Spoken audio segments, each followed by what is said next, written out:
شادی کے وقت میں 35 سال جبکہ میرا شوہر 17 سال کا تھا۔ وہ میرے پیچھے پڑا ہوا تھا کہ میں اس سے شادی کر لوں۔ پہلے تو میں انکار کرتی رہی مگر مجھے بھی ایک سہارے کی ضرورت تھی۔ بالآخر میں مان گئی۔ ایک دن میں گھر آئی تو میری جوان بیٹی کمرہ بند کر کے رو رہی تھی۔ میں گھبرا گئی جب میں نے پوچھا۔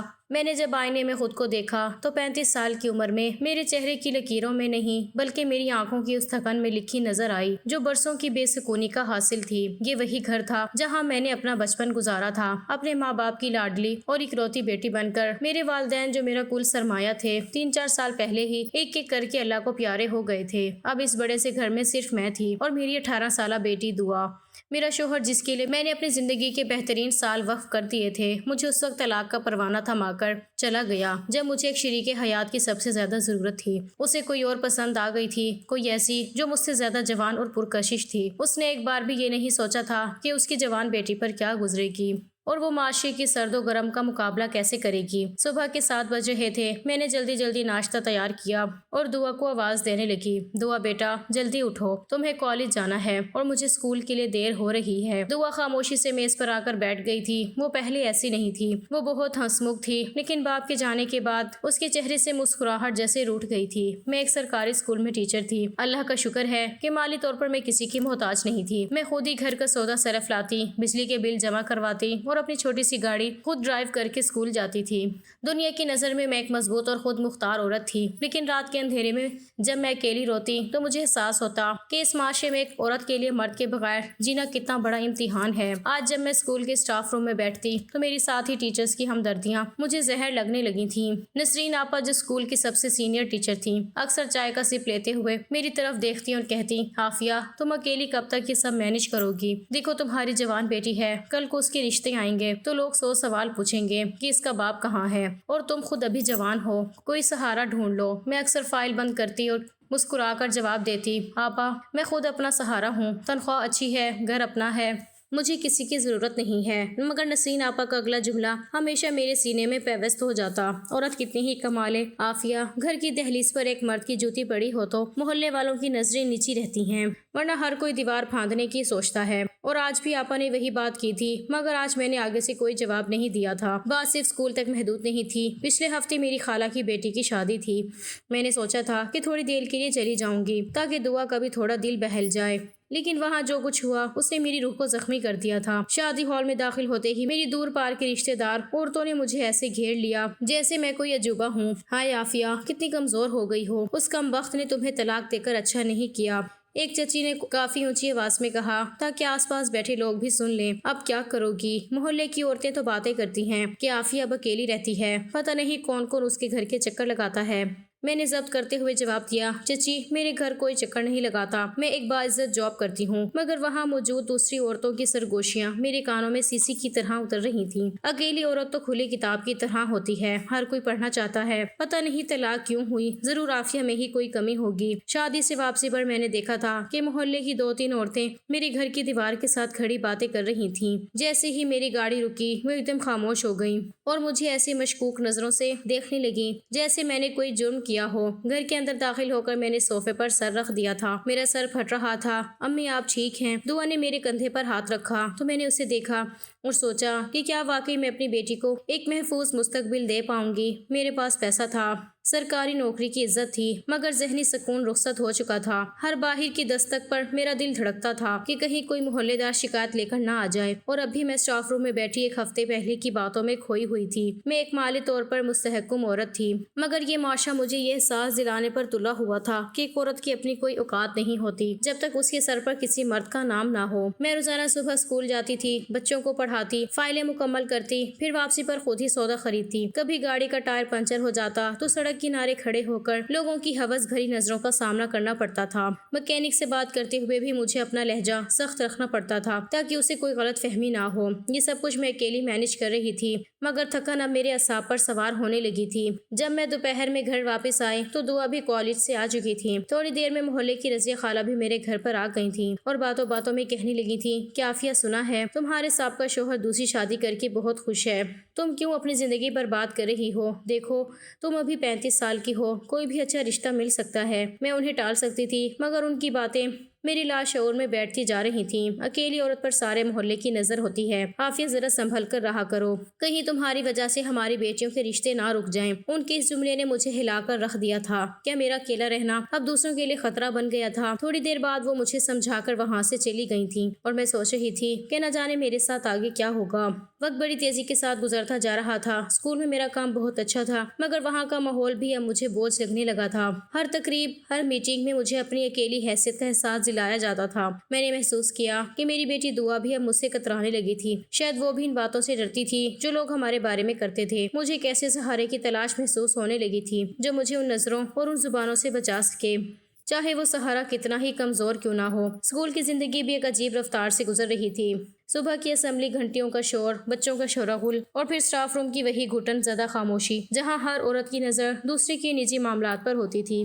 میں نے اپنی پوری کوشش کی تھی کہ میں خود کو کام میں اتنا غرق کر لوں کہ مجھے کسی کی باتوں کا اثر نہ ہو، مگر انسانی دل آخر کتنا مضبوط ہو سکتا ہے۔ نسرین آپا اور رضیہ خالہ جیسے کرداروں نے میری خود اعتمادی کی دیواروں میں دراڑیں ڈال دی تھیں۔ ایک پیر کی صبح تھی جب میں اپنی گاڑی پارک کر کے اسکول کی راہداری میں داخل ہوئی تو دیکھا کہ اسکول کے لون کی کایا پلٹی ہوئی تھی، جو پورے پچھلے کئی ہفتوں سے مرجھائے ہوئے تھے۔ آج وہ نہائے دھوئے اور تراشے ہوئے لگ رہے تھے۔ مالی بابا جو برسوں سے یہاں کام کر رہے تھے وہ پچھلے مہینے ریٹائر ہو گئے تھے اور اسکول کی انتظامیہ کسی نئے بندے کی تلاش میں تھی۔ عافیہ میم دیکھیں اسکول کتنا صاف ستھرا لگ رہا ہے، اسکول کی نائب قاصد بلقیس نے پاس سے گزرتے ہوئے کہا۔ ہاں بلقیس، کوئی نیا مالی آ گیا ہے کیا؟ میں نے بیگ سنبھالتے ہوئے پوچھا۔ جی میم، ایک لڑکا آیا ہے، بہت ہی غریب ہے بیچارہ، مگر کام کا بڑا اچھا ہے، ابھی پچھلی کیاری میں پودے لگا رہا ہے۔ میں نے سرسری سی نظر اس طرف ڈالی، مگر دھوپ کی وجہ سے میں جلدی سے اسٹاف روم کی طرف بڑھ گئی تھی۔ سارا دن پیریڈز اور کاپیوں کی چیکنگ میں گزر گیا تھا۔ دوپہر کو جب میں تھک کر کرسی پر بیٹھی تو پیاس کی شدت محسوس ہونے لگی تھی۔ میں نے بلقیس کو آواز دینے کے لیے گردن موڑی ہی تھی کہ دروازے پر ایک دستک ہوئی۔ آ جاؤ۔ اندر ایک دبلا پتلا گندمی رنگت کا لڑکا داخل ہوا تھا۔ اس کے کپڑے سادہ مگر صاف ستھرے تھے اور اس کے ہاتھوں پر مٹی کے نشان تھے کہ وہ ابھی کام سے فارغ ہوا ہے۔ اس کے چہرے پر ایک عجیب سی معصومیت تھی، ایسی معصومیت جو اس عمر کے لڑکوں میں کم ہی دیکھنے کو ملتی ہے۔ اس کی عمر 17 یا 18 سال سے زیادہ نہیں لگ رہی تھی۔ میں نے پوچھا تو کہنے لگا، میم میرا نام ریحان ہے، میں یہاں نیا مالی بھرتی ہوا ہوں۔ بلقیس آپا کہہ رہی تھی کہ آپ کو پانی چاہیے تو میں نے سوچا میں لے جاؤں۔ اس نے نہایت ادب سے گلاس میز پر رکھا۔ اس کی آواز میں ایک عجیب سی نرمی اور لحاظ تھا۔ میں نے گلاس اٹھایا اور اس کا شکریہ ادا کیا۔ وہ فوراً کمرے سے باہر نہیں گیا تھا بلکہ وہیں رک کر ایک لمحے کے لیے رک کر بولا، میم میں نے دیکھا آپ کی گاڑی کے شیشے پر بہت مٹی جمی تھی، اگر آپ کہیں تو میں اسے صاف کر دوں۔ پودوں کو پانی دینے کے بعد میں فارغ ہی ہوں۔ میں نے اسے حیرت سے دیکھا۔ عام طور پر اسکول کے ملازمین صرف اپنے کام سے کام رکھتے تھے، مگر اس لڑکے کی یہ پیشکش مجھے تھوڑی مختلف لگی تھی۔ نہیں ریحان، اس کی ضرورت نہیں ہے، میں ڈرائیور سے کروا لوں گی۔ میم ڈرائیور تو باہر دھوپ میں کھڑا رہتا ہے، میں تو یہیں اسکول کے اندر ہوتا ہوں، آپ مجھے کہہ دیا کریں، مجھے برا نہیں لگے گا۔ اس نے ایک مسکراہٹ کے ساتھ کہا اور باہر نکل گیا۔ اس کے جانے کے بعد میں کچھ دیر تک اس کے بارے میں سوچتی رہی تھی۔ کتنا عجیب لڑکا تھا۔ اس کے لہجے میں وہ بے باکی نہیں تھی جو اس عمر کے لڑکوں میں عام ہوتی ہے۔ اگلے چند دن میں نے محسوس کیا کہ ریحان نے خاموشی سے میری سہولت کا خیال رکھنا شروع کر دیا تھا۔ جب میں اسکول پہنچتی تو میری پارکنگ کی جگہ صاف ہوتی تھی، کبھی بارش ہوتی تو وہ چھتری لے کر گاڑی تک آ جاتا تھا۔ ایک دن اسکول کی چھٹی کے وقت آسمان پر بادل بہت گہرے تھے اور تیز ہوا چل رہی تھی۔ میں جب اسکول سے باہر نکلی تو دیکھا کہ ریحان گیٹ کے پاس کھڑا کسی کا انتظار کر رہا تھا۔ جیسے ہی اس نے مجھے دیکھا وہ بھاگتا ہوا قریب آ گیا۔ میم آج موسم بہت خراب ہے، آپ کی گاڑی کا ایک ٹائر بھی تھوڑا بیٹھا ہوا لگ رہا ہے، میں نے اس میں ہوا بھر دی ہے، آپ احتیاط سے جائیے گا۔ اس کی یہ توجہ مجھے تھوڑی عجیب لگنے لگی تھی، مگر میں نے اسے اس کی شرافت اور غریبی کا احساس سمجھ کر نظر انداز کر دیا تھا۔ ایک دن میں نے اسے اپنے پاس بلایا اور کچھ پیسے دینے کی کوشش کی۔ ریحان تم میری بہت مدد کرتے ہو، یہ رکھ لو۔ ریحان کا چہرہ ایک دم سرخ ہو گیا تھا۔ اس نے پیسے لینے سے انکار کر دیا اور بہت دکھ بھری آواز میں بولا، میم میں غریب ضرور ہوں مگر میں آپ کی مدد پیسوں کے لیے نہیں کرتا، آپ بہت اکیلی لگتی ہیں، اسکول میں سب ٹیچرز اپنی باتوں میں مگن رہتی ہیں اور آپ ہمیشہ اداس رہتی ہیں، بس اسی لیے مجھے آپ کے کام کرنا اچھا لگتا ہے۔ اس کے اس جملے نے میرے دل کے کسی بند گوشے کو چھو لیا تھا۔ تمہیں کیسے پتا کہ میں اداس ہوں؟ میں نے اپنے لہجے کو تھوڑا سخت کرتے ہوئے پوچھا تو ریحان نے نظریں جھکا لی۔ بس میں دیکھ کر پتا چل جاتا ہے، میں بھی تو اکیلا ہوں، ماں باپ بچپن میں ہی گزر گئے تھے،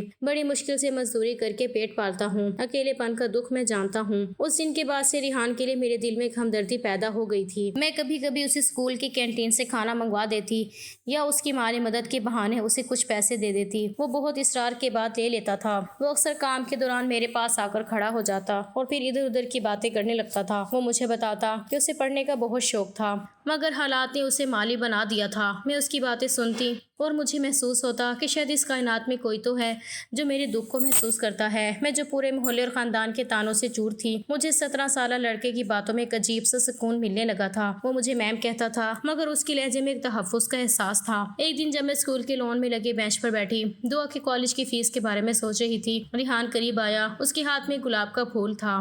میم یہ اس سال کا پہلا گلاب ہے جو اس کیاری میں کھلا ہے۔ میں نے سوچا یہ آپ کو دے دوں، آپ کے چہرے پر مسکراہٹ آ جائے گی۔ میں نے وہ پھول تھام لیا اور اسے دیکھنے لگی۔ اس لمحے مجھے ریحان ایک بچہ نہیں بلکہ ایک مرد لگا تھا۔ وقت ایک دریا کی طرح بہہ رہا تھا مگر اسکول کے ان در و دیوار کے درمیان میرے لیے کچھ بدل رہا تھا۔ اب جب میں صبح اسکول کے گیٹ میں داخل ہوتی تو میری نظریں غیر ارادی طور پر لون کی ان کیاریوں کو تلاش کرتی جہاں ریحان اکثر جھکا ہوا کام کر رہا ہوتا تھا۔ وہ کبھی پودوں کی کاٹ چھانٹ کرتا تو کبھی زمین کی گودائی۔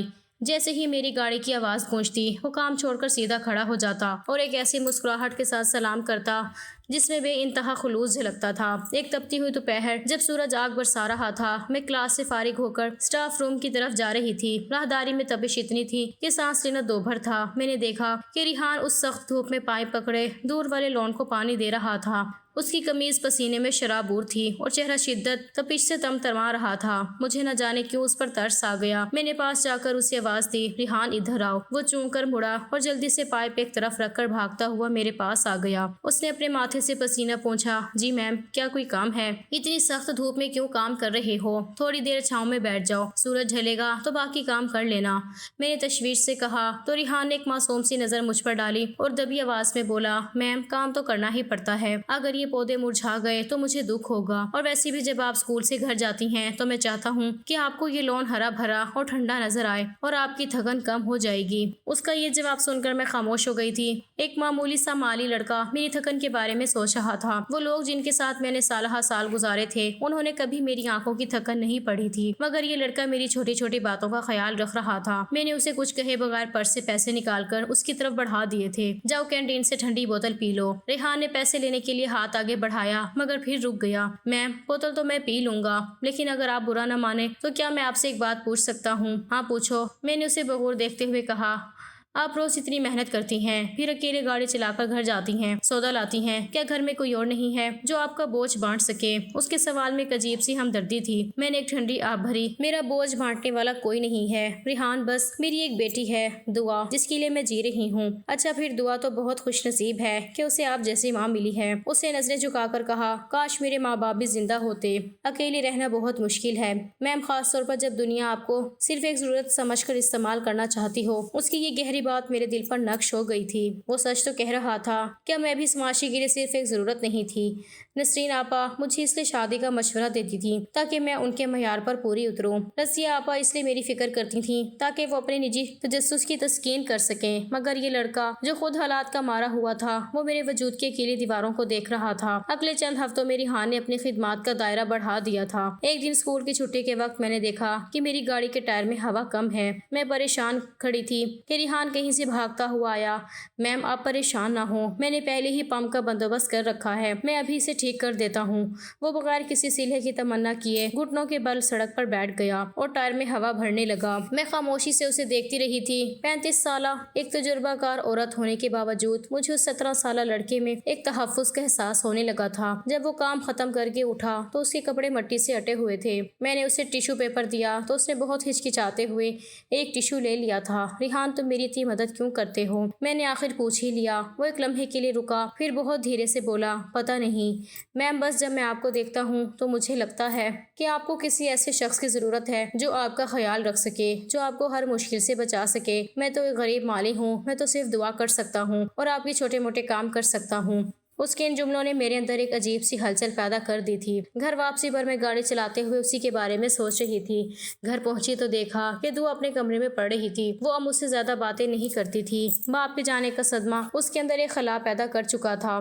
میں نے باورچی خانے میں جا کر کھانا بنانا شروع کیا تو اچانک مجھے خیال آیا کہ ریحان اس وقت کیا کھا رہا ہوگا۔ اس کے پاس کوئی ہے جو اسے گرم کھانا کھلا سکے۔ یہ خیال آتے ہی میں چونک گئی۔ میں ایک 17 سالہ لڑکے کے بارے میں کیوں سوچ رہی تھی؟ وہ تو صرف ایک مالی تھا، مگر تنہائی کا زہر جب رگوں میں اترتا ہے تو انسان کو ہر وہ ہاتھ ہمدرد لگنے لگتا ہے جو اس کی سمت بڑھتا ہے۔ معاشرے کی وہ باتیں، وہ تانے جو میں روز سنتی تھی، اب مجھے ریحان کی ہمدردی کے سامنے کمزور پڑتے محسوس ہو رہے تھے۔ مجھے لگا کہ شاید اللہ نے ریحان کو میری زندگی میں ایک فرشتے کی طرح بھیجا ہے جو بغیر کسی غرض کے میری خدمت کر رہا ہے۔ اس اسکول میں ایک عجیب سی خاموشی تھی، بادل چھائے ہوئے تھے اور ٹھنڈی ہوا چل رہی تھی۔ میں اسکول کی لائبریری میں کچھ رجسٹر چیک کر رہی تھی کہ ریحان کمرے میں داخل ہوا۔ اس کے ہاتھ میں پانی کا گلاس تھا، مگر آج اس کے چہرے پر وہ ہمیشہ والی مسکراہٹ نہیں تھی۔ وہ خاموشی سے گلاس رکھا جانے لگا، پھر اچانک رک گیا۔ میم، کیا میں آپ سے کچھ کہہ سکتا ہوں؟ اس کی آواز میں ایک لرزش تھی۔ ہاں ریحان، کہو، کیا بات ہے؟ میں نے رجسٹر سے نظریں ہٹا کر اسے دیکھا۔ ریحان نے گہرا سانس لیا اور اپنی نظریں زمین پر جما لی۔ میم، میں بہت چھوٹا ہوں، غریب ہوں، ایک معمولی مالی ہوں، مگر میرا دل بہت بڑا ہے۔ میں پچھلے کئی مہینوں سے آپ کو دیکھ رہا ہوں، آپ کی تکلیف محسوس کرتا ہوں۔ میں آپ سے شادی کرنا چاہتا ہوں۔